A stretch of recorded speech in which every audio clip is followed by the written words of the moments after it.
안녕하십니까? 여러분, 666이 도대체 무엇일까요? 짐승의 표가 과연 무엇일까요?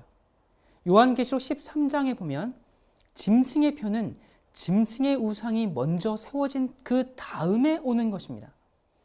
짐승의 우상에게 경배하지 않으면 받게 하는 것이 짐승의 표입니다. 자, 그렇다면 여러분은 짐승이 누군지 아십니까? 또 짐승의 우상이 무엇인지 아십니까? 이 짐승이 누구인지, 또 짐승의 우상은 무엇인지도 모른 채 무조건 짐승의 표는 베리칩이다, 그렇게 생각하고 있는 것은 아닙니까? 여러분, 짐승의 표가 베리칩일까요? 제가 결론부터 말하겠습니다. 죄송하지만 아닙니다. 네, 물론 베리칩에 대한 각종 정보들을 보면 그것이 정말 짐승의 표와 같아요. 여러분, 그것을 사탄의 기만이라고 생각해 보지 않았습니까? 진짜 짐승의 표가 무엇인지 알 수 없도록 하기 위해서 사탄이 꾸며낸 연막 전술이라는 생각을 해보지 않으셨습니까? 만약 생각해 보지 않았다면 지금 그런 가능성을 한번 생각해 보시기 바랍니다. 둘 중 하나입니다. 베리칩이 진짜 짐승의 표든지 아니면 아니든지. 베리칩이 진짜 짐승의 표라면 그것이 아니다라고 말해서 짐승의 표를 받게 한 저는 하나님의 심판을 받을 것이고, 베리칩이 짐승의 표가 아닌데 그렇게 말한 사람들을 여러분들이 따라간다면 여러분은 진짜 짐승의 표를 받게 되는 결과를 가져올 수가 있습니다. 이것은 단순히 해석의 차이로 끝나는 것이 아니라 우리의 영생이 결정되는 문제입니다. 우리의 영원한 구원이 달린 문제입니다. 그렇기 때문에 너무 쉽게 단정짓고 대중이 이끄는 대로 따라가지 말고 정말 그것이 짐승의 표인지 한번 깊이 생각해 보시기 바랍니다. 선택은 여러분의 몫입니다. 아무도 강요하지 않습니다. 그러나 여러분은 구원받아야 할 소중한 영혼이기 때문에 왜 아니라고 하는지, 진짜 짐승의 표는 무엇인지 이 시간 귀를 기울여서 들어보시기 바랍니다. 하나님께서 여러분들에게 분별하는 영의 은사를 주시기를 간절히 기도합니다. 자, 이제 이 짐승의 표에 대한 한 영상을 우리가 잠깐 보도록 하겠습니다. There's my chip right there. So you can actually see it. It's about the size of a grain of rice, and it feels like it too. But what that tiny chip can and can't do has become the source of much concern and confusion. I was in a grocery store, and a couple ladies said, "Hey, you're the guy with the chip in your arm, aren't you? You know, run across the scanner so we can see if it gets a discount on groceries." Sean Darks is the CEO of CityWatcher.com, a small company in Cincinnati that's the first U.S. business to use chip implants in its employees. What you're looking at here is recorded footage back in August of a number of drug deals. CityWatcher provides video surveillance for clients and for the police.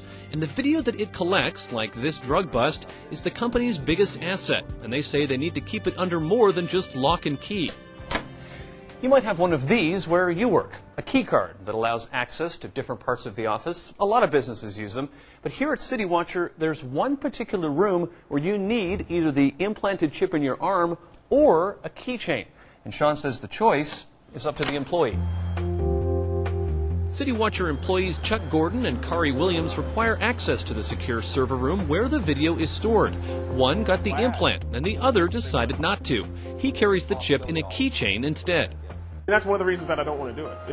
It's creepy to have knowing that something is there the entire time. But Chuck, you could get over that feeling? Right now, I guess the big thing is Big Brother's to be watching you over this.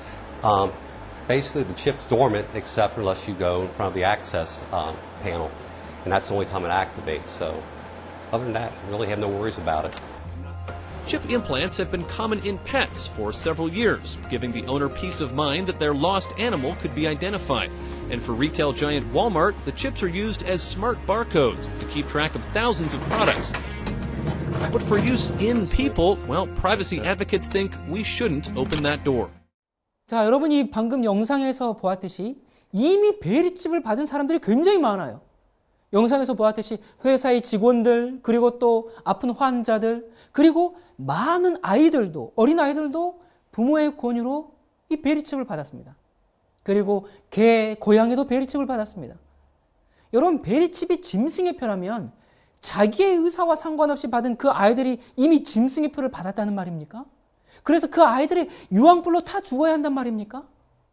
또 개, 고양이도 짐승의 표를 받았는데 그들도 그러면 짐승의 표를 받았다는 얘기입니까? 베리칩을 받았는데 베리칩이 짐승의 표라면 그러면 베리칩을 만드는 사람들은요? 삼성전자 이 직원들은 전부 짐승의 표를 받았다는 얘기입니까? 아니면 베리칩을 만드는 것은 괜찮은데 받는 것은 안 된다 그런 얘기입니까? 여러분, 베리칩이 하나의 통제 수단으로 사용될 수는 있습니다. 네, 그것을 부인하지 않습니다. 우리가 현재 신용카드를 사용하듯이 베리칩 하나로 매매하는 시스템을 통일할 수 있습니다. 그러나 그것 자체가 짐승의 표는 아닙니다. 우리가 짐승의 정체를 알아야 짐승의 우상과 짐승의 표가 무엇인지 알 수 있습니다.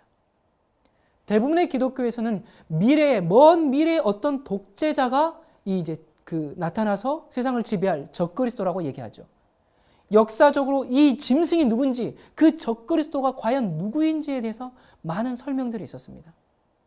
예전에는 2차 대전 때는 히틀러가 적그리스도다, 또 이태리의 이 무솔리니가 적그리스도다, 그런 얘기가 있었죠. 그러다가 존 F 케네디, 그 다음에 헨리 키신저, 그리고 레이건 대통령, 고르바초프, 이런 식으로 계속 누가 적그리스도다, 누가 적그리스도다. 그리고 요즘에는 오바마가 적그리스도라는 얘기도 있죠. 여러분, 오늘날 많은 사람들이 이 짐승의 표에 관심을 갖고 있습니다.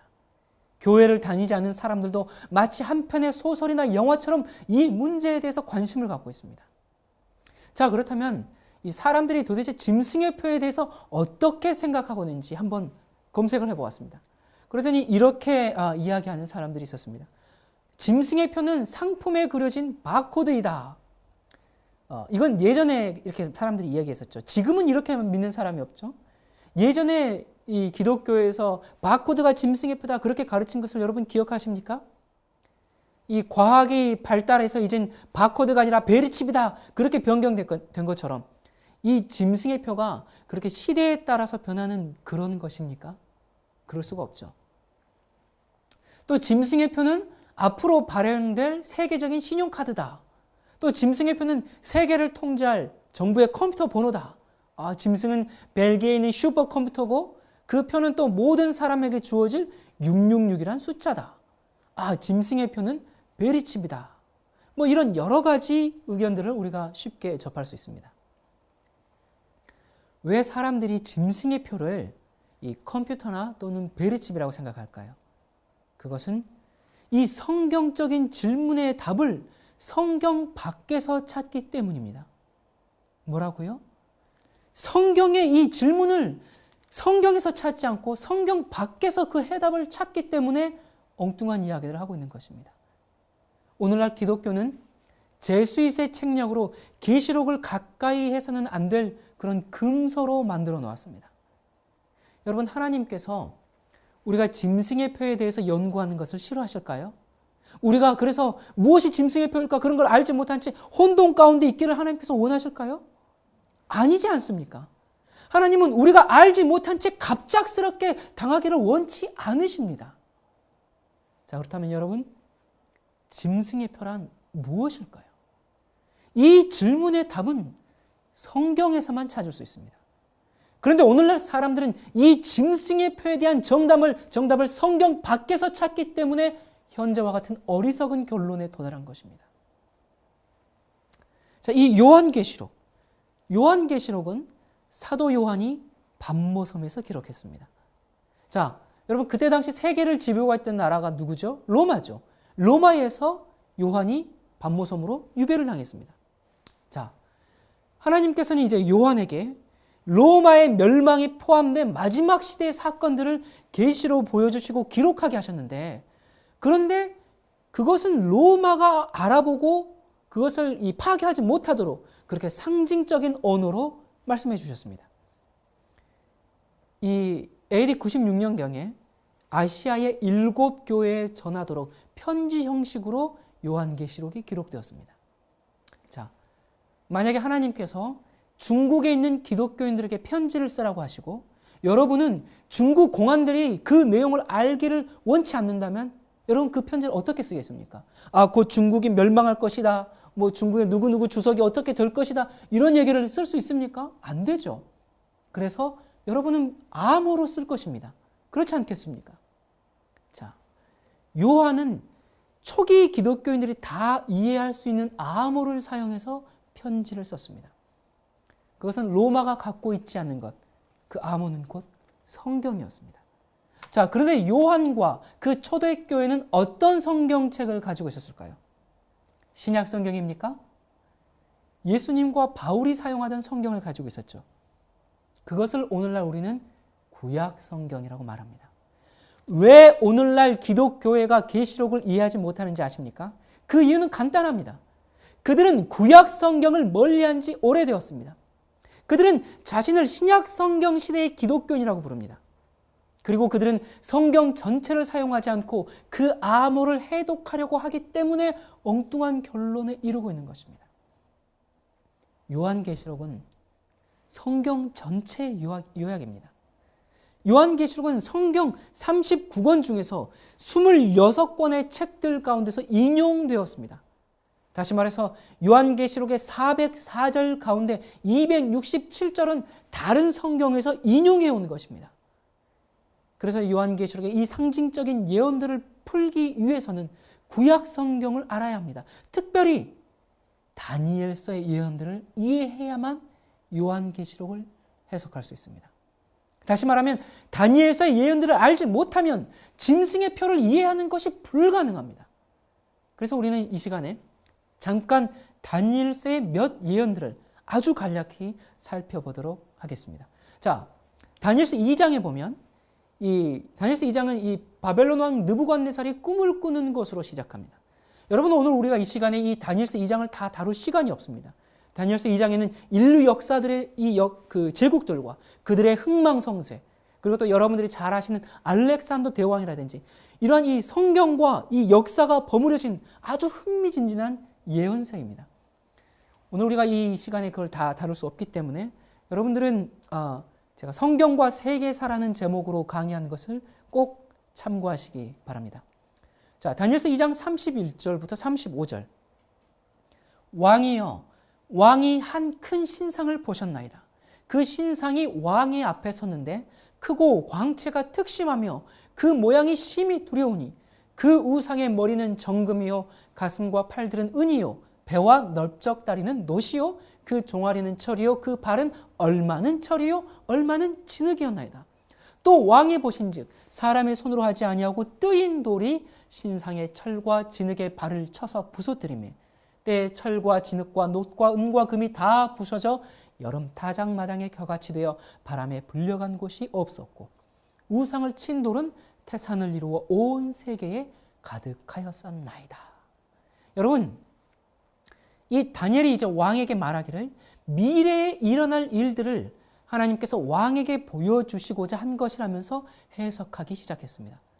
그 꿈은 마지막 때에 일어날 일들, 느부갓네살 왕부터 시작해서 세상 끝날까지 있을 그 사건들의 표상이었습니다. 자, 그 해석을 좀 더 보도록 하십시다. 왕은 곧 그 금머리이다. 왕의 후에 왕만 못한 다른 나라가 일어날 것이요 셋째로 또 놋 같은 나라가 일어나서 온 세계를 다스릴 것이며 넷째 나라는 강하기가 철 같으리니 철은 모든 물건을 부서뜨리고 이기는 것이라. 철의 모든 것을 부수는 것 같이 그 나라가 뭇 나라를 부서뜨리고 마을 것이며. 이 다니엘은 신상의 각 부분이 세계를 지배할 다른 나라들을 대표하는 것이라고 느부갓네살 왕에게 지금 설명하고 있습니다. 하나님께서는 이때 다른 나라들이 어떤 나라들이었는지 이렇게 다니엘에게 말씀해 주지는 않으셨지만 그 첫째 것은 느부갓네살의 바벨론이었다는 것을 확실히 말씀해 주셨습니다. 자, 우리는 그 다음 나라들이 어떤 나라였는지는 역사를 통해서 아주 알아보기가 쉽습니다.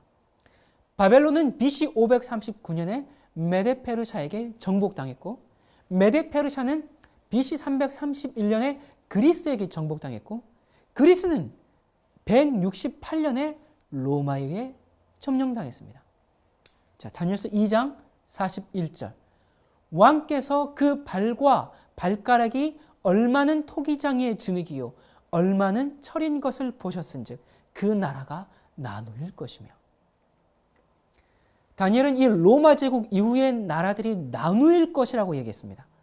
자, 그런데 여기서 오늘날 기독교회는 이 발과 발가락을 이 다리에서 잘라내서 먼 미래 언젠가로 던져버렸어요. 여러분, 아무리 성경을 보더라도 이건 하나의 하나의 형태지 이걸 잘라낼 어떤 성경적인 근거도 전혀 없는 것입니다. 제가 오늘 이것을 다 설명할 시간이 없기 때문에 여러분은 제가 강의했던 적그리스도와 휴거신학이라는 제11회 때 강의한 내용을 꼭 참고하시기 바랍니다. 자, 다니엘서 2장 44절과 45절입니다. 이 열왕의 때에 하늘의 하나님이 한 나라를 세우시리니 이것은 영원히 망하지도 아니할 것이요 그 국권이 다른 백성에게로 돌아가지도 아니할 것이요 도리어 이 모든 나라를 쳐서 멸하고 영원히 설 것이라.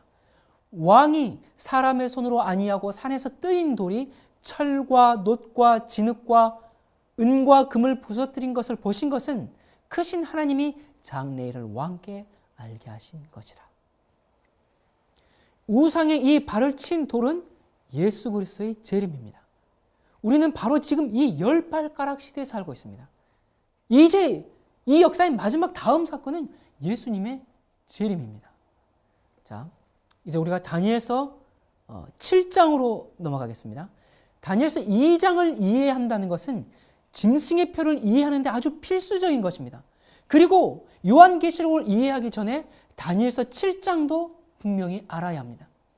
제가 이 시간에 이 다니엘서 7장을 다 설명할 수 없기 때문에 7장에 대해서 강의한 제 9회, 제가 9회에 강의한 적이 있습니다. 진짜 기독교, 가짜 기독교 강의를 꼭 보시기 바랍니다. 이 다니엘서 7장은 다니엘서 2장과 동일한 같은 시대의 예언을 다른 모양으로 중복해서 보여주고 있습니다. 어떤 모습으로 보여주는가? 자, 다니엘서 2장에서는 신상으로 이 역사를 보여주셨습니다. 다니엘서 7장에서는 무엇으로 보여주는가? 바벨론 왕 벨사살 원년에 다니엘이 그 침상에서 꿈을 꾸며 뇌 속으로 이상을 받고 그 꿈을 기록하며 그 일의 대략을 진술하니라. 다니엘이 진술하여 가로되 내가 밤에 이상을 보았는데 하늘에 네 바람이 큰 바다로 몰려 불더니 큰 짐승 넷이 바다에서 나왔는데 그 모양이 각각 다르니 첫째는 사자와 같은데 독수리의 날개가 있더니 내가 볼 사이에 그 날개가 뽑혔고 또 땅에서 들려서 사람처럼 두 발로 서게 함을 입었으며 또 사람의 마음을 받았으며 다른 짐승 곧 둘째는 곰과 같은데 그것이 몸 한편을 들었고 그 입의 잇사이에는 새 갈빗대가 물렸는데 그에게 말하는 자가 있어 이르기를 일어나서 많은 고기를 먹으라 하였으며 그 후에 내가 또 본즉 다른 짐승 곧 표범과 같은 것이 있는데 그 등에는 새의 날개 넷이 있고 그 짐승에게 또 머리 넷이 있으며 또 권세를 받았으며 내가 밤 이상 가운데 그 다음에 본 넷째 짐승은 무섭고 놀라우며 또 극히 강하며 또 큰 철 이가 있어서 먹고 부서뜨리고 그 나머지를 발로 밟았으며 이 짐승은 전에 모든 짐승과 다르고 또 10뿔이 있으므로. 다니엘은 바다에서부터 올라오는 네 짐승을 보았습니다. 사자, 곰, 표범, 그리고 도저히 말로 설명할 수 없는 아주 무섭고 지독한 짐승입니다. 이 네 짐승은 바로 다니엘서 2장에서 나온 네 나라를 상징합니다. 여러분은 어째서 그것이 이 나라들을 상징하냐라고 이렇게 질문할지 모르겠습니다. 그 해답이 성경에 있습니다. 17절을 보면 쉽게 답을 발견할 수 있습니다. 다니엘서 7장 17절에 그 네 큰 짐승은 무엇이라고요? 네 왕이라 라고 말했습니다. 다니엘서 7장 17절에도 설명해 주었지만 또 성경 다른 곳 여러 곳에도 짐승은 나라나 왕을 표현한다라고 이 예언을 해석할 때 그렇게 우리가 이 성경 자체가 말씀하고 있습니다. 자, 그렇다면 이 네 나라가 다니엘서 2장의 신상의 부분들과 같은 나라입니까? 라고 여러분이 물을 수 있습니다. 자, 그러면 또 그 해답은 성경에서 우리가 찾아야 되겠죠?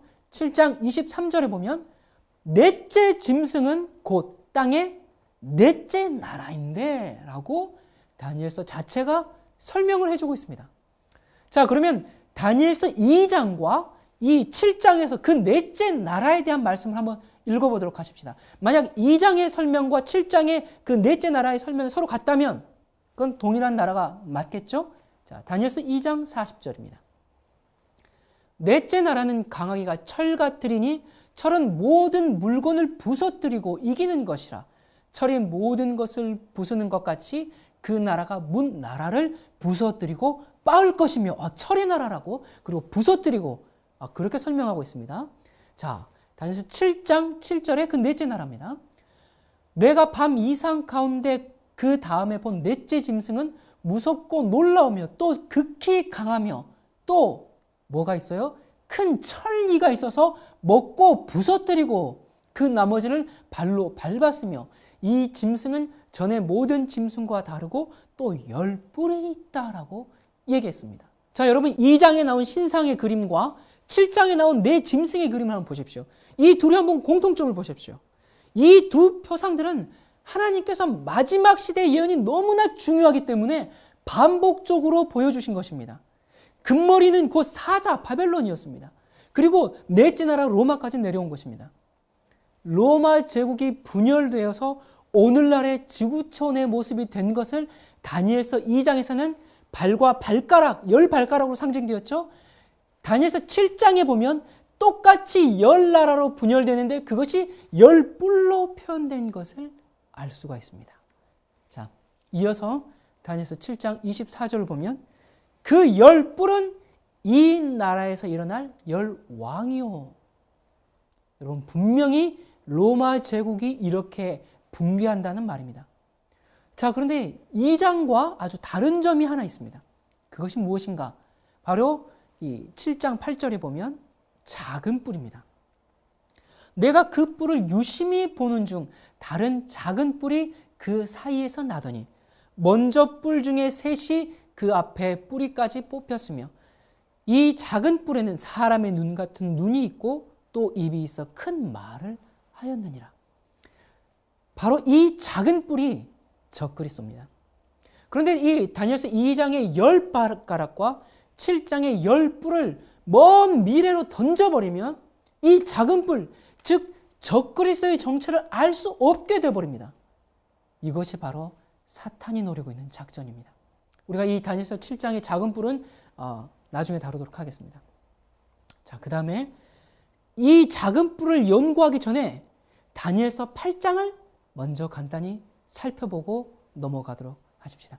여러분 지금까지 제가 이 다니엘서 2장과 7장을 이렇게 빨리 간략하게 지나간 적이 없습니다. 그렇기 때문에 꼭 반드시 지난 그 강의들을 꼭 다시 한번 살펴보시기를 바랍니다. 자, 다니엘서 8장 1절부터 9절입니다. 나 다니엘에게 처음에 나타난 이상 후 벨사살 왕 3년에 다시 이상이 나타나니라.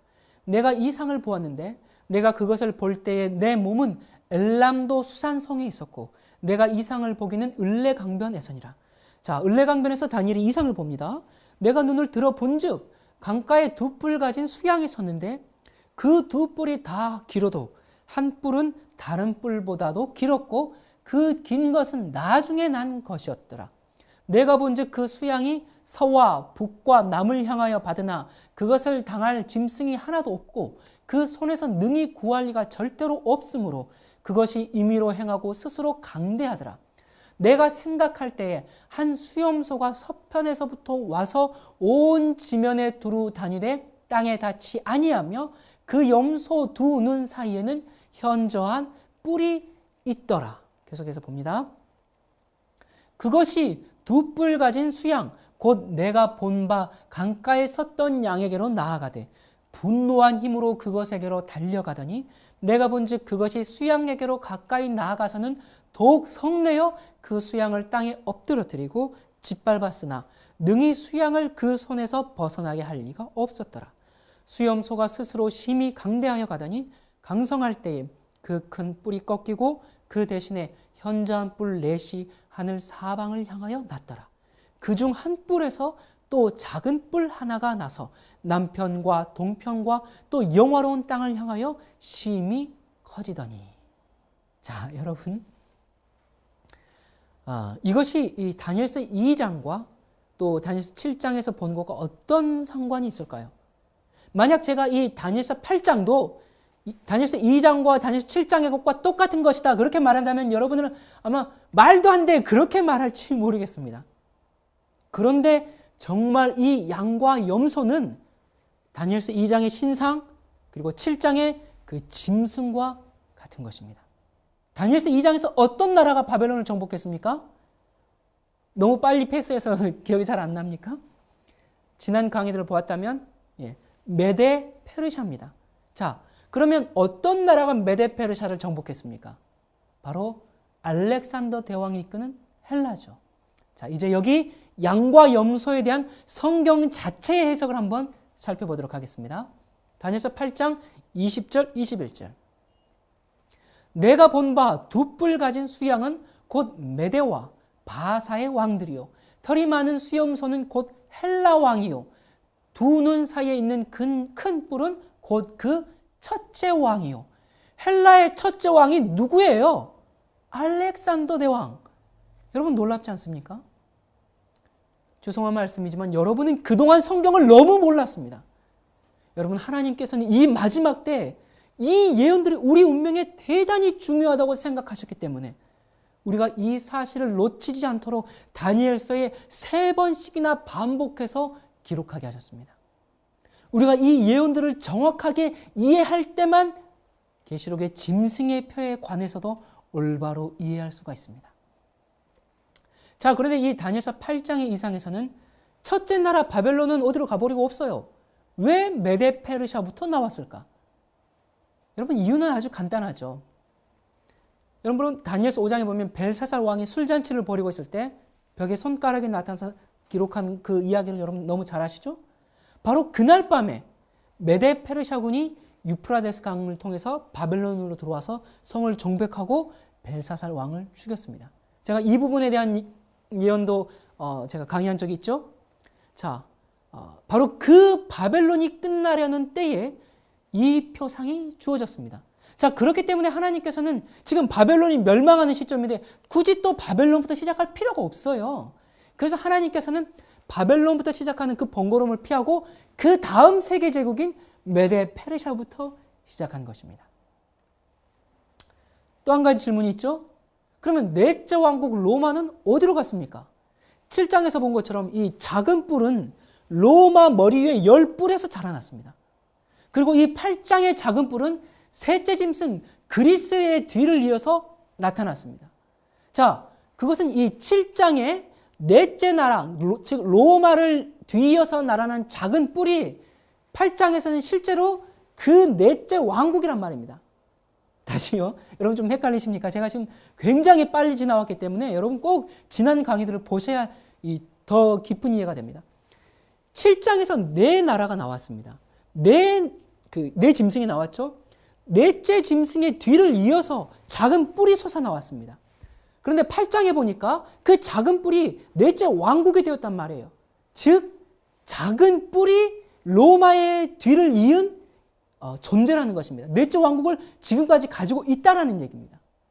자, 그러면 작은 뿔이 어떤 모습으로 오늘까지 존재하고 있는 것인가 한번 살펴보도록 하겠습니다.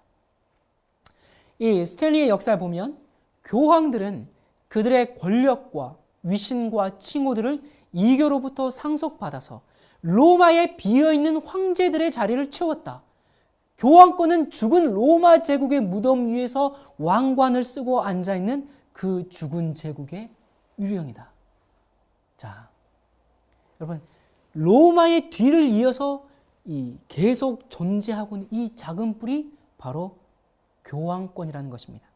교황 로마가 로마 제국의 자리를 차지하고 로마 제국은 사라진 것 같지만 로마 제국 대신에 작은 뿔이 넷째 왕국이 된 것입니다. 교황 로마가 다니엘서에서 말하는 작은 뿔인 것입니다. 특별히 다니엘서 7장 24절과 25절에 작은 뿔에 대한 아주 자세한 묘사가 있습니다. 여러분 오늘 안타깝게도 이 시간에 그걸 다 살펴볼 수 없기 때문에 오늘은 다니엘서 7장 25절에 나타난 4가지만 간단하게 살펴보도록 하겠습니다.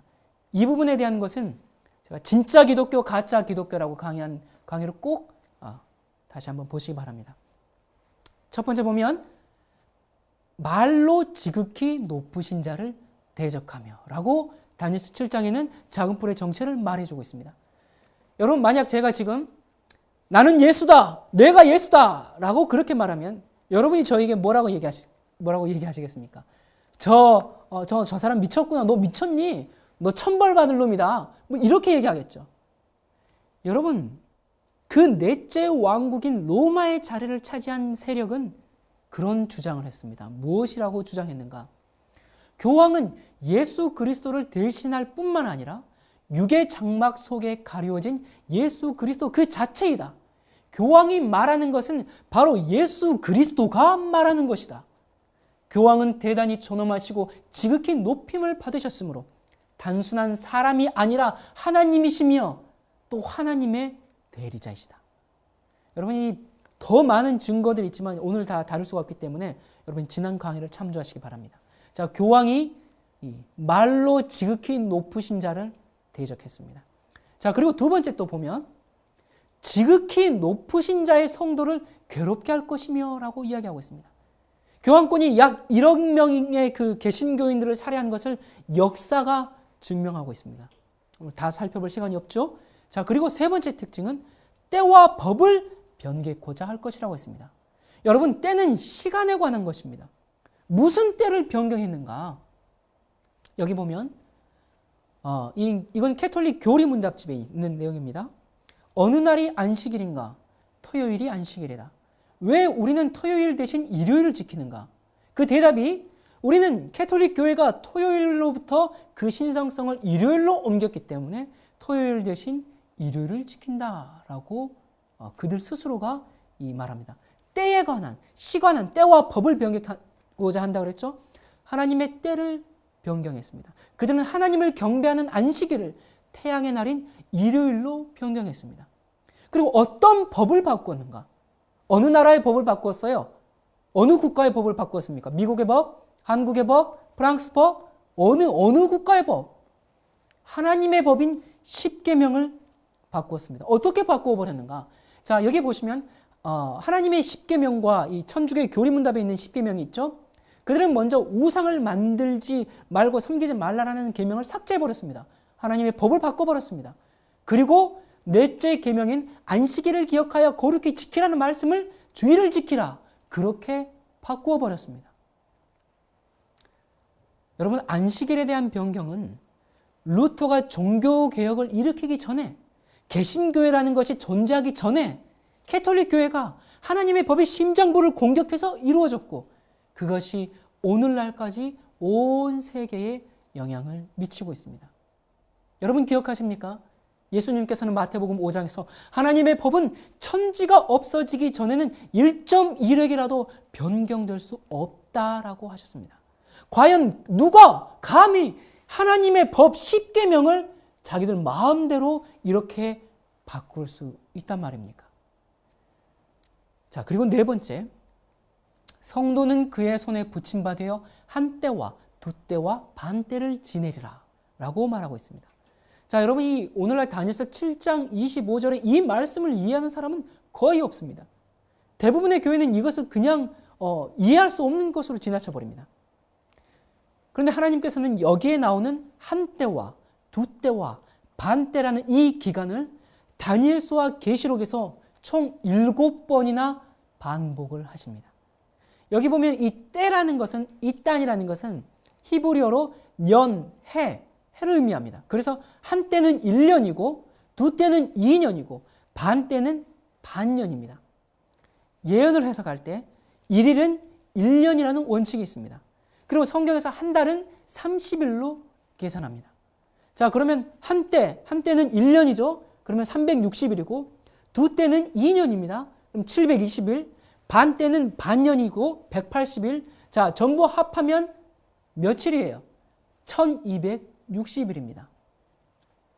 자, 그렇다면 교황 로마가 전 세계적인 이 권력자로서 통치를 시작한 해가 AD 538년입니다.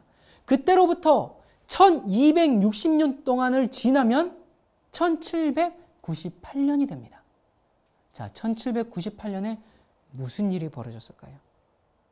1798년 2월에 교황이 나폴레옹의 군대에 체포되어서 감옥에 투옥됨으로 1260년 동안 길고 길었던 교황권의 통치는 막을 내리게 됩니다. 여러분, 이 부분에 대한 연구도 우리가 이미 구회에서, 성경에 늘 구회에서 다뤘기 때문에 여러분 참고하시기 바랍니다. 교황 로마는 다니엘서에 예언된 바로 그 작은 뿔입니다.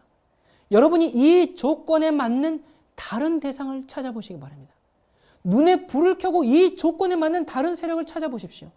100년을 연구한다고 해도 이 조건에 맞는 다른 세력을 찾지 못할 것입니다.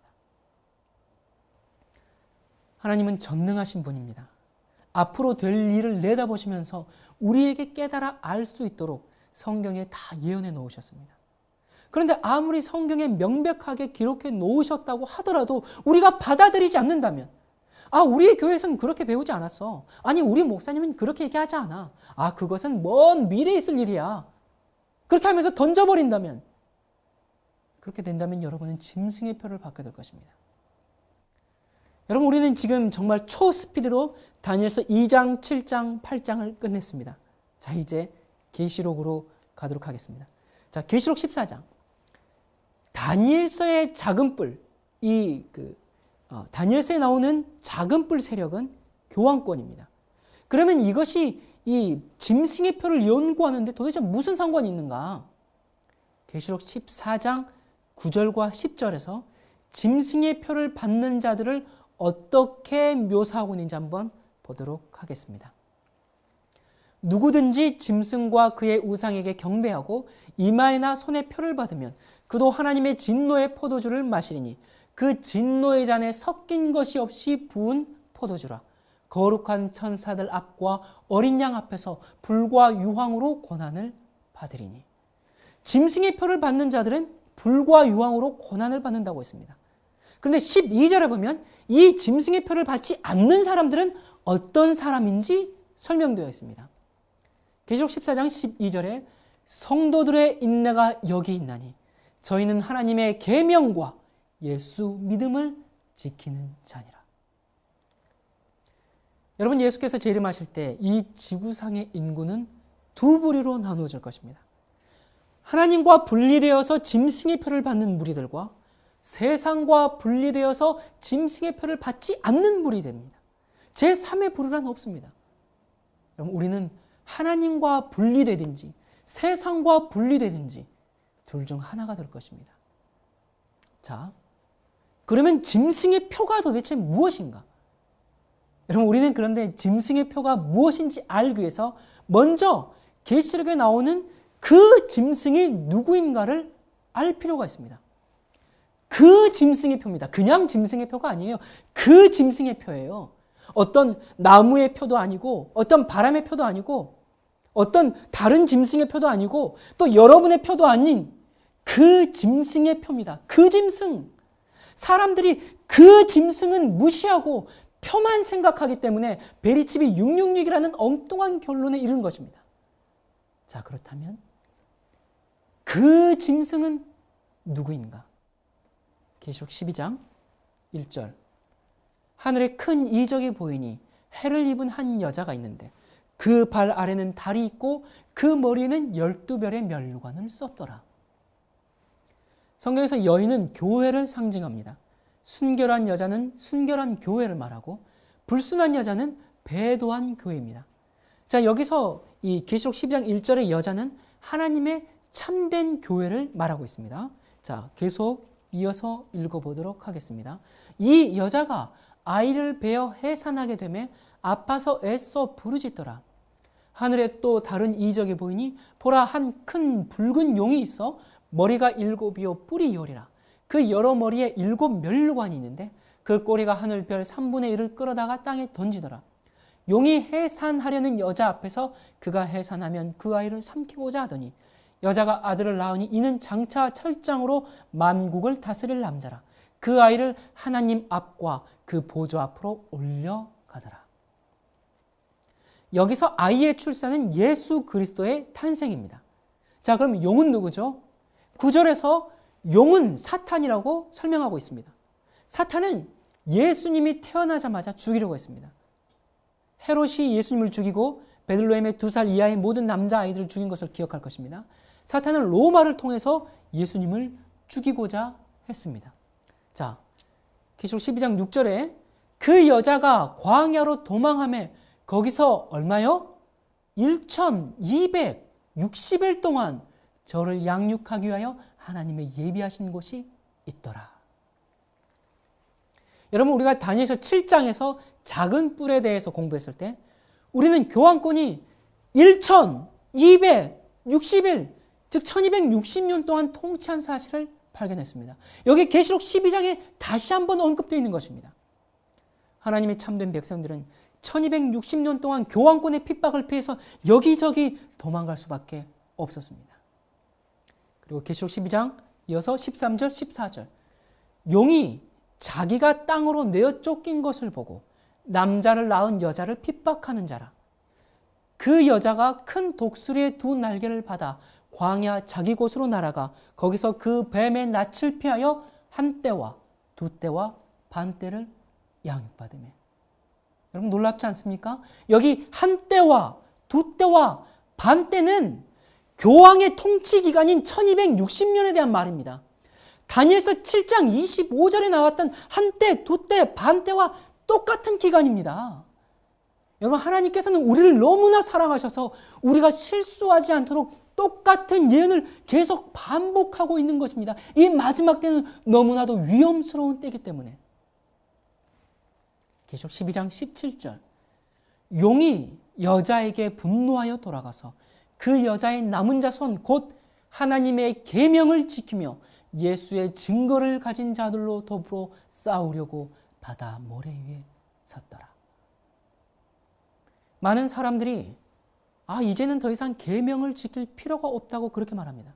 바로 그렇게 말하는 이러한 시대에 하나님께서는 그 여자의 남은 자손들은 계명을 지키는 자들이라고 아주 명백하게 말씀하셨습니다. 자, 이제는 짐승의 표가 나오는 계시록 13장에 들어갈 준비가 되었습니다. 드디어 계시록 13장입니다. 1절과 2절. 내가 보니 바다에서 한 짐승이 나오는데 뿔이 10이요 머리가 7이라. 그 뿔에는 10 면류관이 있고 그 머리들에는 참남한 이름들이 있더라. 내가 본 짐승은 표범과 비슷하고 그 발은 곰의 발 같고 그 입은 사자의 입 같은데 용이 자기의 능력과 보좌와 큰 권세를 그에게 주었더라. 자, 여러분, 우리가 마지막으로 사자, 곰, 표범, 무서운 짐승 이것들에 대해서 읽은 곳이 어디였죠? 다니엘서 7장이었습니다. 바다에서 올라오는 이 짐승은 먼저 세상을 통치한 그 나라들의 특성을 가지고 있었습니다. 다시요. 다니엘서 8장에서 작은 뿔이 넷째 왕국의 자리를 차지하고 있었다는 사실을 여러분 기억하시죠? 그 짐승은 다니엘서에 나오는 넷째 왕국, 즉 교황 로마입니다. 따라서 이 계시록 13장의 짐승이 누구예요? 바로 교황 로마, 교황권입니다. 자, 좀 더 분명한 성취를 보도록 하십시다. 3절. 그의 머리 하나가 상하여 죽게 된 것 같더니 그 죽게 되었던 상처가 나음에 온 땅이 이상히 여겨 짐승을 따르고. 여러분, 이것은 정확하게 1260년의 끝인 1798년 나폴레옹의 군대에 잡혀서 옥사한 교황에 대한 언급입니다. 그런데 상처가 나았어요. 그것은 이 무솔리니가 1929년 2월 라테란 조약으로 교황을 다시 로마에 복위시킨 것을 말합니다. 그리고 온 땅이 이상히 여겨 짐승을 따른다고 했습니다. 오늘날은 이 캐톨릭 신도만이 아니라 교황을 정신적 지도자로 따르는 것은 전 세계적인 그런 관행이 되어버렸습니다. 어느 대통령, 어느 왕보다도 더 강력한 절대 군주적인 힘을 교황권은 가지고 있습니다. 자, 계시록 13장 4절과 5절. 용이 짐승에게 권세를 주므로 용에게 경배하며 짐승에게 경배하여 가로되 누가 이 짐승과 같으뇨? 누가 능히 이로 더불어 싸우리요? 하더라. 또 짐승이 큰 말과 참남된 말하는 입을 받고 또 42달 일할 권세를 받으니라. 자, 여기 보면 또 기가 막힌 표현이 나옵니다. 큰 말과 참남된 말을 하는 입을 받고, 이건 우리가 아까 어디서 본 표현들입니까? 다니엘서 7장에서 본 표현들이죠. 그리고 여기 보면 42달. 이 42달은 이미 여러분이 익숙하게 들어왔던 기간입니다. 처음 듣는다고요? 이 42달은 다니엘서 7장에 한때, 두때, 반때, 그리고 계시록 12장에서 또 반복되는 한때, 두때, 반때, 그리고 1260일, 이것이 계시록 13장에서는 42달이라고 표현되어 있는 것입니다. 이 모든 기간은 다 같은 기간이고 같은 사건을 말하고 있습니다. 정말 그럴까? 여러분 정말 믿기 힘들죠? 여러분은 이 성경의 정확성에 또 한 번 놀라게 될 것입니다. 여기 보면 이 성경적 계산법은 1년이 12개월이고 한 달은 30일입니다. 자, 그럼 여기 보세요. 40개월은 날수로 따지면 1200일이 되죠. 2개월은요 60일입니다. 그러면 며칠이에요? 1260일. 여러분 이 얼마나 분명합니까? 예언이라는 것이 이런 것입니다. 계시록 13장의 짐승은 교환권이 아니고 다른 것이 될 수가 없습니다. 자, 이제 드디어 짐승을 알았습니다. 이제 짐승을 알았기 때문에 그 짐승의 표가 무엇인지 연구할 때가 되었습니다. 계시록 13장 16절부터 18절. 저가 모든 자 곧 작은 자나 큰 자나 부자나 빈궁한 자나 자유한 자나 종들로 그 오른손에나 이마에 표를 받게 하고 누구든지 이 표를 가진 자 외에는 매매를 못하게 하니 이 표는 곧 짐승의 이름이나 그 이름의 수라. 지혜가 여기 있으니 총명 있는 자는 그 짐승의 수를 세어보라. 그 수는 사람의 수니 666이니라. 자, 여기 짐승이 누구라고요? 교환권입니다. 여러분 이걸 부인하면 정말 그건 억지입니다.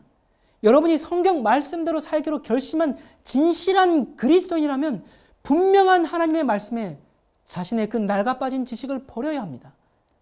이 짐승, 이 교환권의 수가 666이라고 했습니다. 이 666이 짐승의 표인가? 아닙니다. 666이라는 그건 단순히 숫자죠. 단순히 짐승이 누구다, 그걸 설명해 주는 특징일 뿐입니다. 자, 그러면 이 666이 무엇인가? 여기 Our Sunday Visitor라는 이 캐톨릭 잡지가 있습니다. 여기에 보면 교황의 3층관에 쓰여진 그 글자는 Vicarius Filii Dei라는 라틴어인데 이는 하나님의 아들의 대리자라는 뜻이다. 자, 대표자가 아니고 대리자. 여러분, 우리 그리스도인들은 예수님의 대표자들이 되어야죠.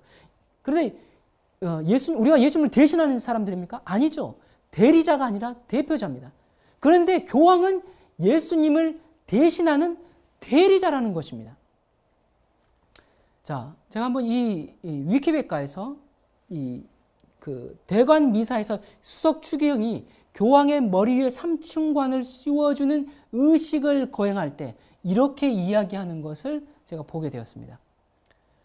세 개의 관으로 장식한 이 교황관을 쓰는 당신은 임금들의 아버지면서 세 개의 길잡이며 끝없이 언제나 영예와 영광을 받으실 우리의 구세주 예수 그리스도의 지상 대리인이라는 것을 명심하십시오.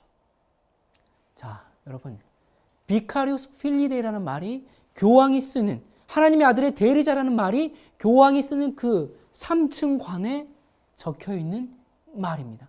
그 참남된 이름의 뜻을 숫자로 계산하면 이렇습니다. 여러분, 우리가 이 라틴 그 숫자들을 글자들을 숫자로 표현할 때, 뭐 1은 1이고 또 V는 5고 이런 그 공식들이 있지 않습니까? 그래서 Vicarius Filii Dei를 숫자로 다 계산해 보면 이것이 바로 교황의 666 이 숫자가 나오게 되는 것입니다. 여러분, 이 모든 사실들이 이렇게 완전하게 들어맞는 것이 우연의 일치입니까? 한번 어떤 사람이 이 짐승의 표에 관한 연구는 뭔가 잘못된 것이 있다. 이건 너무나 딱 들어맞지 않느냐. 그렇게 이야기하는 것을 들었습니다. 여러분, 오늘날 기독교는 절대로 딱 맞춰질 수 없는 그런 막연한 상상에 익숙해 있어서 이처럼 모든 것이 제자리에 들어맞고 분명하고 정확한 결과는 오히려 이상하게 보였던 것입니다. 여러분도 그렇습니까? 이건 너무나 분명하잖아. 너무나 정확하잖아. 자로재는 듯이 뭔가 이건 뭐 말이 안 돼. 좀 막연한 그런 게 있어야 되지 않아? 그렇게 생각하십니까? 여러분, 루터, 위클립, 후스, 이러한 많은 종교 개혁자들은 한결같이 계시록의 짐승을 교황권이라고 지적했습니다. 그런데 왜 여러분은 그렇게 지적하지 않으십니까? 오늘날 그 사실이 전혀 가르쳐지지 않았던 것처럼 사람들이 무지하다는 사실이 정말 놀랍습니다. 가톨릭 교회가 과거에 로마 교황과 프랑스 교황으로 나뉘어서 40년 동안 서로 대립적으로 두 교황들이 있을 때 각 교황은 서로 상대에게 적그리스도라고 하였습니다. 존 위클리프는 그들 둘 다를 다 적그리스도라고 했습니다. 이 성경의 예언은 교황을 지목하고 있습니다. 그래서 이 제수잇은 교황에 대한 그 압력을 제거하기 위해서 계시록의 짐승에 관한 모든 예언을 먼 미래로 던져버린 것입니다. 적그리스도가 장차 예루살렘에 즉위해서 문자 그대로 3년 반을 다스릴 그런 독재자가 될 것이라고 가르쳤습니다. 가톨릭 교회가 교황의 고충을 덜어주기 위해 만들어낸 그 미래주의 신학이 어떻게 오늘날 개신교회와 가톨릭 교회에서 다 같이 동일하게 가르쳐지고 있는지 여러분 한 번이라도 생각해 보지 않으셨습니까? 이렇게 하는 동안 진짜 계시록의 짐승은 그 어깨 너머로 바라보면서 회심의 미소를 짓고 있는 것입니다.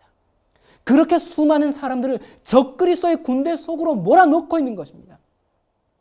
만약 역사적으로 계시록의 짐승이 교황권이라면 현재도 그리고 미래도 그 짐승은 교황권입니다. 여러분은 먼 미래를 바라보면서 누가 그 짐승이 될까? 누가 그 적그리스도가 될까?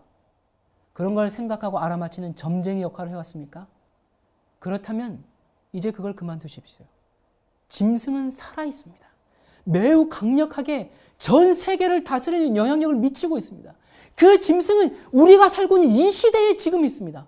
먼 미래의 어떤 독재자들에 관한 책들을 다 내려놓고 여러분 성경을 읽기 시작하십시오. 그 짐승은 우리 너무 가까이에 여러분이 고개만 돌리면 여러분을 지배하기 위해서 바로 가까이에 지금 여기에 있는 것입니다. 여러분 저는 사탄이 누구인가를 폭로하기 위해서 말씀드리고 있는 것입니다. 하나님께서는 가톨릭 신자를 포함해서 우리 모두를 사랑하십니다. 그리스도께서는 가톨릭 신자를 포함해 우리 각자 개인을 위해서 돌아가셨습니다. 가톨릭 신자들은 짐승이 아닙니다. 짐승은 교황권입니다. 하나님께서는 바벨론에 있는 사람들에게 내 백성아 거기서 나와 그의 죄에 참여하지 말고 그의 받을 재앙들을 받지 말라 거기서 나오라고 그들을 부르고 계십니다. 자, 그렇다면 짐승의 표가 무엇인가? 우리는 이 짐승의 표가 무엇인지를 알아보기 위해서 누가 짐승인가를 확인했습니다. 의심할 여지 없이 계시록의 짐승은 교황권입니다. 그렇다면 무엇이 그의 표인가? 짐승의 표, 교황권의 표가 무엇일까? 성경은 이 짐승의 표를 받지 않으면 그 짐승이 죽이는 일을 할 것이라고 했습니다. 여러분 과거에 이 짐승이 무엇인가를 위해서 죽이는 일을 한 것을 기억하십니까? 수천만 명의 그리스도인들이 교황권의 가르침에 동의하지 않는다는 이유로 고문당하고 화양당한 것을 여러분 기억하십니까? 짐승이 이런 일을 우리 시대에 다시 할까? 그렇습니다. 성경은 그들이 또 그렇게 할 것이라고 말하고 있습니다. 짐승의 표를 받으면 어떻게 되는가? 계시록 14장 9절과 10절. 또 다른 천사 곧 셋째가 그 뒤를 따라 큰 음성으로 가로되 만일 누구든지 짐승과 그의 우상에게 경배하고 이마에나 손에 표를 받으면 그도 하나님의 진노의 포도주를 마시리니 그 진노의 잔에 섞인 것이 없이 부은 포도주라. 거룩한 천사들 앞과 어린 양 앞에서 불과 유황으로 고난을 받으리니. 자, 그렇다면 이제 그 표를 받지 않는 사람들은 어떻게 되는가? 12절에 대조를 이루고 있습니다. 성도들의 인내가 여기 있나니 저희는 하나님의 계명과 예수 믿음을 지키는 자니라. 여러분, 이 짐승의 표가 무엇과 관련이 있어요? 경배와 관련이 있는 것입니다. 그 권위에 대한 순종과 관계가 있다는 것을 알아야 합니다. 12절에 보면 짐승의 표를 받지 않는 사람들은 하나님의 계명을 지키는 자라고 말했습니다. 다시 말해서 그 표를 받는 사람들은 하나님의 계명을 지키기를 거절하는 사람들입니다. 짐승의 표는 하나님의 계명을 저버리고 인간이 세운 계명을 받아들이는 것입니다. 계시록 12장 17절, 용이 여자에게 분노하여 돌아가서 그 여자의 남은 자손 곧 하나님의 계명을 지키며 예수의 증거를 가진 자들로 더불어 싸우려고 바다 모래 위에 섰더라. 사탄은 하나님의 계명을 지키는 자들과 최후의 전쟁을 준비하고 있습니다. 짐승은 단지 사탄이 사용하고 있는 매개체일 뿐입니다.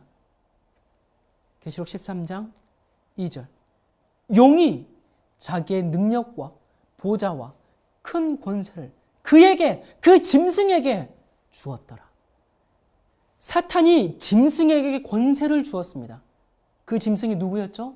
사탄이 이 세상을 지배하기 위해서 사용하는 통로가, 죄송하지만 교황권이라는 얘기입니다.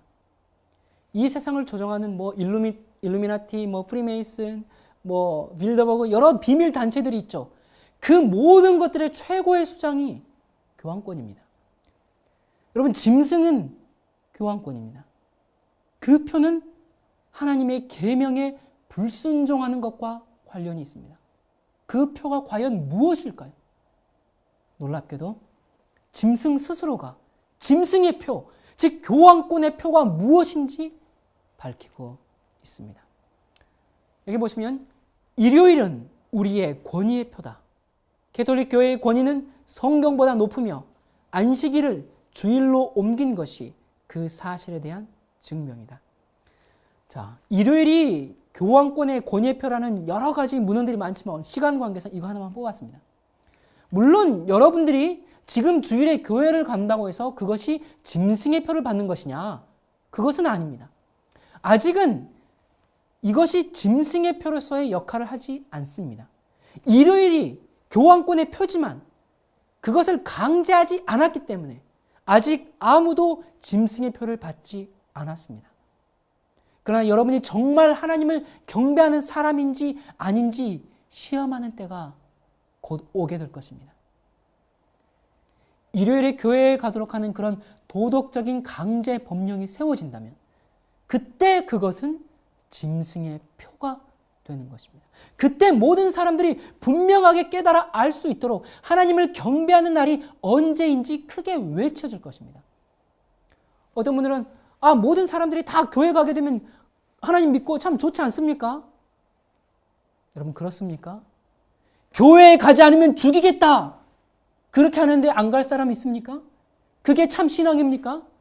지금도 그렇지만 교회는 강도의 구렬이고 귀신의 초소로 더욱 단장될 것입니다. 어떤 사람이 묻기를, 그러면 만약 일요일이 짐승의 표라면 하나님도 역시 그 표를 가지고 있습니까? 라고 물을지 모르겠습니다. 네, 하나님의 표도 있습니다. 그것이 무엇인가? 에스겔 20장 12절과 20절에 보면 또 나는 그들을 거룩하게 하는 여호와인 줄 알게 하려 하여 내가 내 안식일을 주어 그들과 나 사이에 뭐요?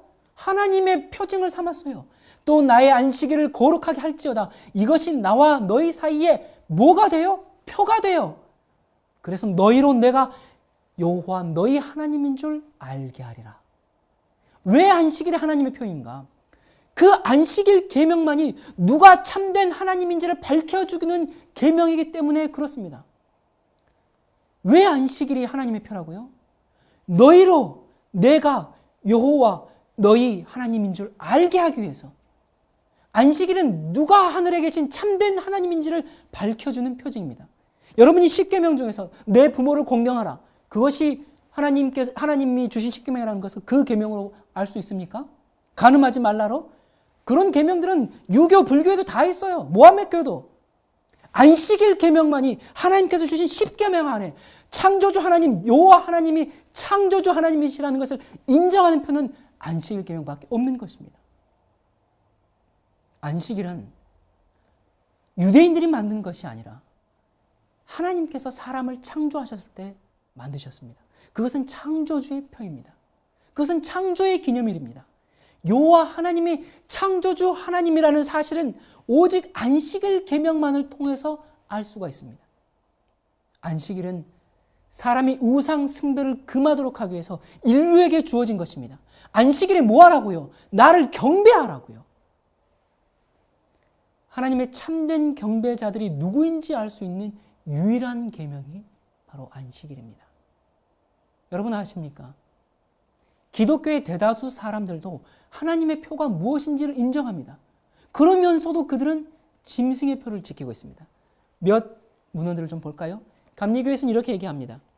주일 중 첫째 날을 거룩하게 지키는 것에 대한 어떠한 성경적 근거도 없다. 당연하죠. 이건 교황권이 그냥 바꾼 거 버린 거니까. 장로교에서는 뭐라고 얘기하나? 어떤 사람들은 사도들이 그러한 명령을 전혀 한 적이 없음에도 불구하고 사도들의 명령이라며 일요일 준수 전통을 세우려고 노력하고 있다. 우리가 성경을 최상의 권위로 인정한다면 안식일 준수자들이 진리 위에 있다는 사실을 인정할 수밖에 없다. 이게 누가 한 말이에요? 장로교회에서. D.L. 무디는 또 이렇게 얘기했습니다. 안식일은 에덴에서 지켜졌고 그 후 계속해서 지켜져 왔다. 이 넷째 계명은 하나님이 시내산에서 돌비의 율법을 쓰셨을 때 안식일이 이미 존재했다는 것을 보여주는 뭐라고요? 기억하라는 말로 시작한다. 어떻게 사람들은 다른 9계명들은 아직 지켜야 한다는 것을 인정하면서 이 한 계명은 폐지되었다고 주장할 수 있는가? 여러분 이상하지 않습니까? 10계명 중에서 다른 것은 다 지켜야 된대요. 살인하지 말아야 된대요. 그런데 안식일은 폐지됐다. 이게 여러분 조금만 가지고 생각해 보십시오. 또 이야기합니다. 성경의 계명은 7째 날에 쉬라고 한다. 그것은 토요일이다. 성경 어느 곳에도 일요일에 예배를 드려야 한다고 정해진 곳은 없다. 자, 여러분. 짐승의 표가 설명된 계시록 13장을 자세히 읽어보면 짐승의 표, 즉 일요일 숭배를 강요하기 전에 짐승의 우상이 세워집니다. 짐승의 우상이 사람들이 짐승의 표를 받지 않으면 일요일에 예배를 드리지 않으면 죽이는 그 일을 한다고 15절에 말씀하고 있습니다. 여러분 사람들이 짐승의 표에 대해서만 얘기하지 짐승의 우상이 무엇인지에 대해서는 무지합니다. 짐승의 우상은 무엇인가? 요한계시록 13장 11절과 12절. 내가 보매 또 다른 짐승이 땅에서 올라오니 새끼 양같이 두 뿔이 있고 용처럼 말하더라. 저가 먼저 나온 짐승의 모든 권세를 그 앞에서 행하고 땅과 땅에 거하는 자들로 처음 짐승에게 경배하는 자니 곧 죽게 되었던 상처가 나은 자니라. 자, 여기 보면 이 짐승은 교황권을 언급하는 첫 번째 짐승이 아닌 다른 짐승이죠. 또 다른 짐승이 올라온다고 했죠. 두 번째 짐승이죠. 이 짐승은 양같이 두 뿔이 있는데 용처럼 말해요. 그러면서 교황권에게 지구상의 모든 사람들이 경배하도록 이끌어줍니다. 교황권의 행동대장. 이 새끼양 같은 짐승이 누구일까요? 첫 번째 짐승인 교황권은 바다에서 올라왔습니다. 바다는 많은 백성들을 뜻합니다. 즉 인구가 밀집한 유럽에서 일어났습니다. 그러나 이 새끼양 같은 짐승은 인구가 많지 않은 아직 정착되지 않은 땅에서 올라왔다는 의미입니다. 개신교가 교황의 박해를 피해서 이주한 곳이 바로 사람이 많이 살지 않는 미국입니다. 이 세상 역사에서 이처럼 큰 역할을 하고 있는 이 미국이 성경에 예언되지 않았다면 그것이 오히려 믿기 힘들죠. 두 번째 짐승은 이 미국인데 단순히 미국이 아니라 배도한 개신교회를 대표하는 미국을 말합니다. 이 새끼 양 같은 짐승이 이 세상의 모든 이들로 하여금 교황권을 경배하도록 앞장서게 하는 일을 한다는 것입니다. 계시록 17장에 보면 교황권을 가증한 것들의 어미라고 했습니다. 그녀가 낳은 딸들은 배도한 개신교회입니다. 배도한 개신교회들이 무엇을 하는가? 계시록 13장 13절과 14절에 보면 큰 이적을 행하되 심지어 사람들 앞에서 불이 하늘로부터 땅에 내려오게 하고, 오늘날 이 배도한 개신교회에서 행해지는 거짓 성령운동, 각종 기적들, 치유, 환상, 이러한 것들을 말합니다. 여러분, 이 부분에 대한 것도 제가 지난번에 강의한 적이 있기 때문에 여러분 참고하시기 바랍니다. 자, 그리고 14절에 보면 짐승 앞에서 받은 바 이적을 행함으로 땅에 거하는 자들을 미혹하며 땅에 거하는 자들에게 이르기를 칼에 상하였다가 살아난 짐승을 위하여 우상을 만들라 하더라. 교황권을 위하여 우상을 만듭니다. 자, 여기서 무슨 교황권을 위하여 우상을 만든다니까 무슨 돌 모습으로 된 뭐 그런 게 아니고, 여기서 우상은 어떤 물체나 어떤 신상을 만드는 것이 아니고, 영어로는 이미지, 유사함, 즉 교황권을 닮은 또 하나의 존재가 세워진다는 것입니다. 교황권의 어떤 모습을 닮은 우상? 그것은 1260년 동안 피에 취해 있던 교황권처럼 배도한 개신교회가 핍박의 칼날을 쳐드는 모습을 말하고 있는 것입니다. 이 짐승의 우상, 배도한 개신교회 연합체는 이미 세워져 있고 마지막 행동 직전에 있습니다. 요한계시록 13장 15절부터 17절. 저가 권세를 받아 그 짐승의 우상에게 생기를 주어 그 짐승의 우상으로 말하게 하고 또 짐승의 우상에게 경배하지 아니하는 자는 몇이든지 다 죽이게 하더라. 저가 모든 자, 곧 작은 자나 큰 자나 부자나 빈궁한 자나 자유한 자나 종들로 그 오른손이나 이마에 표를 받게 하고 누구든지 이 표를 가진 자 외에는 매매를 못하게 하니 이 표는 곧 짐승의 이름이나 그 이름의 수라. 말한다는 것은 어떤 쇠덩이나 돌덩이 우상이 말한다는 것이 아니고 강력한 권위로 자신의 의견을 주장한다는 것입니다. 배도한 개신교회는 세상의 모든 사람들에게 짐승의 표를 받도록 그렇게 강요하고 교황권을 위해서 일하게 됩니다. 여러분은 어떻게 미국과 같은 그런 자유로운 나라에서, 자유주의의 나라에서 이런 일은 결코 일어날 수 없습니다, 그렇게 말할지 모르겠습니다. 여기 보면 마커슨의 이 국가적인 일요일 법령에 대해서 다음과 같은 기록이 있습니다. The National Sunday Law라는 책에 보면 주일 동맹회 회장이 전국적인 TV에 나와 인터뷰를 했다. 자, 근데 그 기자가 이렇게 얘기합니다. 그 주일 동맹 회장에게 만약 어떤 사람이 일요일을 지키지 않는다면 그는 죽임을 당할 것입니까? 라는 질문에 그 회장은 이렇게 얘기했습니다. 그것이 바로 제가 뜻하는 것입니다. 우리는 그것을 위해 일하고 있습니다. 미국의 신보수주의자들이 미국을 건국 당시의 이념으로 돌이켜야 한다고 아주 거센 입김을 불어넣고 있습니다. 오늘날 미국의 정치는 천주교와 기독교의 유권자들의 표에서 좌우되고 있습니다. 그들이 돌아가야 되는 미국의 그 건국 당시의 모습이 어땠을까? 여기 몇 가지 아주 놀라운 기록들이 있습니다. 여기 조지 밴드맨의 저 그리스도의 흥망이라는 책에 보면 청교도들은 미국 해안에 닿자마자 엄격한 일요일법으로 그들 자신의 시민들조차 억압하기 시작했다. 그들은 어떤 가난한 사람이 연못에 빠져서 옷을 말리느라 일요일 예배에 불참하였다는 이유로 사람들은 예수님의 이름으로 그를 채찍질했다. 존 루이스와 사라 채플맨 두 남녀는 일요일에 사과나무 아래에 함께 앉아 있었다는 이유로 법정에 기소되었다. 또 봅시다. 미국에서 종교는 이것은 이제 그 모지스 C. 타일의 이 식민지 동안의 미국 문학의 역사라는 책입니다. 이 미국에서 종교는 그들의 전부였다. 주 정부는 교회의 일부이고 정책은 신학의 일부이며 시민의 자격은 교인의 특권을 소유하는 것이었다. 그래서 이 모든 것으로 청교도 사회는 관용이 없고 박해자의 투쟁 정신이 팽배했다. 자, 그리고 하나 더 보도록 하겠습니다. 이 조지 밴드맨의 다시 저 그리스도의 흥망이라는 책입니다. 초기의 미국 일요일법은 정말로 무서웠다. 1610년 버지니아 법은 일요일을 범하였거나 아침 저녁에 교회 출석을 하지 않는 범행에는 그들의 주당 식량과 급여를 잃고, 두 번째는 그들의 급료를 잃음과 동시에 공적으로 채찍질을 당했고, 세 번째는 사형을 당해야 했다. 여러분, 미국은 이 교황권의 행동대장으로서 한 가지 일을 완성하기 위해서 힘을 다하여 노력하고 있습니다. 신보수파는 현재 미국이 직면하고 있는 모든 문제를 도덕적 타락에 따른 하나님의 심판으로 이야기하고 있습니다. 그들은 모든 상황이 대단히 악화되었기 때문에 이런 악의 조류를 막는 유일한 방법은 모든 사람이 바로 이 건국 당시에 초기 미국처럼 일요일에 교회에 가도록 강요하는 것이라고 생각합니다.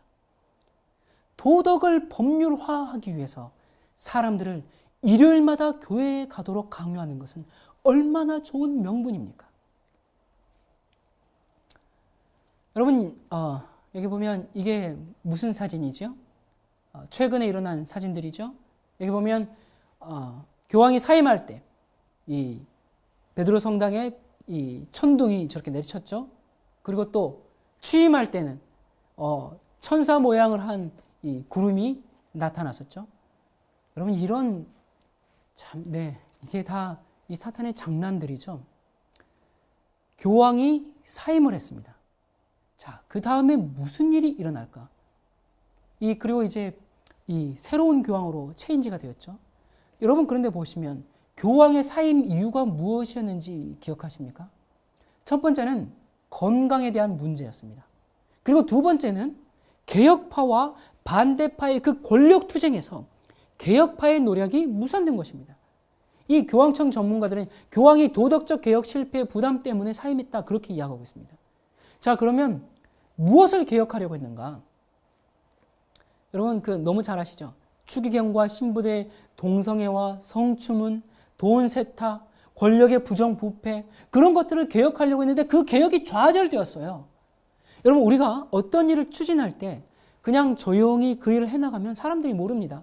뭐 좋은 일 하는구나. 뭐 그렇게 하겠지. 뭐 그냥 아무 별 관심이 없어요. 그런데 그 일이 격렬한 반대에 부딪혀서 좌절됐대. 더군다나 그 일이 옳은 일일 때 사람들은, 관심이 없던 사람들이 어라? 이게 뭐야? 이게 도대체 어떻게 된 거지? 하면서 아주 관심을 갖게 됩니다. 그런데 다른 곳도 아닌 교황청에서, 그것도 유례가 없던 교황의 사임인데 그 이유가 도덕적 개혁의 실패 때문이라고요? 자, 그렇다면 전 세계인들은 말도 안 되지, 도덕적 개혁이 일어나야 돼, 그 일은 성공해야 돼, 그런 군중 심리가 일어나면서 그 일에 대해 적극적인 지지자들이 됩니다. 전 세계인의 관심이 도덕 개혁이라는 핵심 키워드로 쏠리고 있습니다. 자, 여러분, 일요일 법령이 무슨 일의 일환으로 이르러 온다고요? 도덕적 개혁을 부르짖는 군중들의 요구에 의해서. 여러분, 교황의 사임이 우연이라고 생각하십니까? 교황청을 우습게 본 것이죠. 그들은 200년 후의 일까지 계획하는 사람들입니다. 그런데 전례가 없던 교황의 사임이 그저 베네딕토의 고뇌에 의해서 결정된 일로 보이십니까? 베네딕토는 이미 교황이 될 때부터 사임할 준비를 한 교황이었습니다. 베네딕토 1기 교황이 뭐라고 그 교황권의 전통을 과감히 깰 수 있단 말입니까? 그럼 왜? 바로 전 세계적인 도덕개혁 운동을 위해서 사임이라는 히든카드를 던진 것입니다. 여러분, 히든카드는 아무 때나 던지는 것이 아닙니다. 그 일을 이루기 위해 마지막으로 취하는 액션입니다.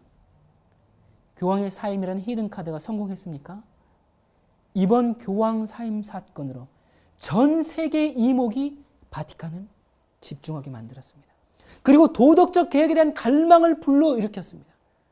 그리고 새로 교황이 된 이 새로운 교황도 아주 도덕적인 교황입니다. 그들의 목적을 수행하기에 이 얼마나 좋은 분위기가 형성되었습니까? 이제 도덕적 개혁을 부르짖으면서 일요일을 지켜야 한다는 강요가 전 세계에 따르게 될 것입니다. 이번에 새로 교황이 된 프란체스코 1세는 사상 최초의 제수잇 출신 교황입니다. 1534년에 개신교회를 박멸하기 위해서 제수잇이 창립된 이후에 사실상 교황을 조종하고 바티칸을 움직여왔던 그 제수잇들이 전면에 나선 것입니다. 참으로 의미심장한 일이 아닐 수 없습니다. 지금 우리가 바로 그러한 시대에 살고 있습니다. 도덕적인 가치를 법제화하게 되면 개신교회는 과거에 교황이 행사했던 것과 똑같은 박해의 권한을 갖게 됩니다. 무슨 말씀인지 아시겠습니까? 범법자가 되는 것이에요. 그리고 그 법의 집행을 개신교에 가는 것입니다. 조만간 미국에서 그리고 전 세계에서 가공할 만한 박해의 장면을 보게 될 것입니다. 그 박해는 한국도 피해갈 수 없습니다. 전 세계적인 핍박입니다. 어떠한 파시즘보다 무서웠던 중세 교황권이 다시 부활한 것입니다. 다니엘은 그날을 개국 이래로 없던 환란이라고 말했고, 계시록 13장에서는 일요일 예배, 즉 교황에 대한 경배를 거부하는 자들을 죽이는 데까지 몰고 갈 것이라고 말하고 있습니다. 이 모든 것이 어떻게 일어날 것인가? 아주 간단합니다. 이 모든 것을 가능하게 하는 것은 위기입니다. 여러분, 지금 연료 고갈, 중동의 전쟁이 계속된다면 70년대에 있었던 석유 파동은 하나의 소풍놀이처럼 그렇게 여겨지게 될 것입니다. 경제 위기요? 두말할 필요가 없습니다. 전 세계의 경제가 휘청거리고 있죠. 온역이나 핵전쟁 또는 천연재해들도 위기가 될 수 있습니다. 우리가 바라보는 곳곳마다 모든 것이 위기입니다. 국가적인 일요일 준수 법령은 바로 우리 눈앞에 있는 것입니다. 사람들의 깨끗함, 거룩함, 도덕성, 이건 하나님이 원하시는 바입니다. 그러나 강요된 도덕성은 하나님의 방법이 아닙니다. 교회에 출석하는 거 하나님이 원하시는 바죠. 그러나 강요된 교회 출석은 하나님의 방법이 아닙니다. 우리는 사람들에게 복음을 전하지만 그것을 믿도록 강요해서는 안 됩니다. 하나님도 우리에게 강요하지 않습니다. 여러분, 다니엘서 7장의 작은 뿔과 계시록 13장의 짐승은 같은 존재였습니다. 그것은 교황권입니다. 교황권은 이 세상에 자기의 표를 남겼습니다. 그것은 안식일을 일주일 중에서 첫째 날인 일요일로 변경하였고, 그리고 온 세상이 놀랍게도 그 짐승을 따라가고 있습니다. 계시록 13장의 짐승의 우상은 항의하기를 멈추고 개신교회라는 이름을 버리고 다시 짐승에게로 돌아간 배도한 개신교회입니다. 여러분, 개신교회라는 이름이 아깝습니다. 개신교회라는 이름을 쓰지 말아야죠. 개신교회라는 말 자체가 무슨 뜻입니까? 항의자, 대항자, 뭐에 대해서? 프로테스탄트가 무슨 뜻이에요? 뭐에 대해서 대항한다는 얘기예요? 캐톨릭에 대해서. 더 이상 개신교회는 개신교회가 아닙니다. 음녀의 딸입니다. 짐승의 우상인 배도한 개신교회는 모든 사람들에게 짐승의 표를 받게 하고 거짓 안식일을 지키도록 강요할 것이고, 거절하는 사람들을 죽이는 일에 앞장설 것입니다. 누가 누구를 죽인다고요? 교회가 성도들을 죽일 것입니다. 여러분이 다니고 있는 교회 목사가 함께 찬양하고 기도했던 성도들이 여러분을 죽이러 달려들 것입니다. 왜? 하나님을 참되게 경배하는 자들이 이단자라는 누명을 쓰게 될 것이기 때문에. 그러나 두려워할 필요는 없습니다. 하나님과 그의 백성은 승리할 것입니다. 만약 우리가 하나님께 신실하다면 그 승리자의 무리에 여러분이 서게 될 것입니다. 여러분, 저는 이 짧은 시간 안에 이 짐승의 표를 설명하기 위해서 최선을 다했습니다. 부족한 부분은 여러분이 성경의 예언들을 검색해서 찾아보시기 바랍니다. 어떤 사람들은 비웃을 것이고 어떤 사람은 화를 낼 것입니다. 그러나 더 많은 사람들이 짐승의 표가 무엇인지 깨닫고 안식일을 지키며 하나님을 올바로 경배하기를 시작할 것입니다. 여러분은 오늘 말씀을 듣고 아마 깜짝 놀랐을지도 모르겠습니다. 그러나 세계를 사로잡게 될 영적인 배도와 파괴를 향해서 무턱대고 달려 들어가는 것보다는 지금 놀라서 흔들리는 것이 더 낫습니다. 여러분, 베레아인처럼 성경을 상고하십시오. 이 마지막 시대에 여러분과 저의 구원은 우리 시대를 위한 하나님의 예언적인 경고들을 우리가 어떻게 취급하느냐에 달려 있습니다. 노아나 롯의 때의 사람들은 경고를 무시했고 또 그 결과를 우리는 압니다. 천사들이 하나님의 종들의 이마에 인을 치기 위해 나갈 때 나를 지나쳐버리고 간다면 그걸 어떻게 견딜 수 있을 수 있겠습니까? 여러분은 지금 선택의 기로에 서 있습니다. 지금 여러분의 결정이 곧 다가올 미래에, 곧 다가올 장래에 짐승의 표를 받을 것인가, 그렇지 않을 것인가 하는 그 선택의 영향을 끼칠 것입니다. 여러분은 혼자가 아닙니다. 여러분을 위해서 십자가에 달리신 예수께서 여러분과 함께 하십니다. 지금 결단하십시오.